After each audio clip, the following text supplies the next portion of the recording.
বহাল থাকে না, লাইব্রেরি কমিটিটা মানে একটা ফর্মেট আছে, সেই ফর্মেটই লাইব্রেরি কমিটিটা হবে। তো সেটা আমরা এইবারে লাইব্রেরি কমিটি করতে পারিনি।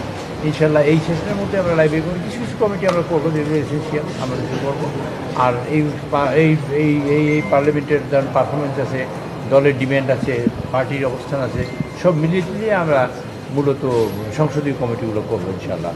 চিকিৎসার বিষয়ে এখানে চিকিৎসা আমাদের অপ্রতুল, আমরা যা দেখেছি আজকে শুনেছি আমাদের যেমন কার্ডিয়াক সিস্টেমটার প্রবলেম আছে, আমাদের অ্যাম্বুলেন্সের সমস্যা আছে, আইসিইউ অ্যাম্বুলেন্সে আমাদের এখানে মানে ডেড বডি ক্যারি করার মতন রেফ্রিজারেটর ফ্রিজ যেটা সেটা মানে অ্যাম্বুলেন্সের তা নেই।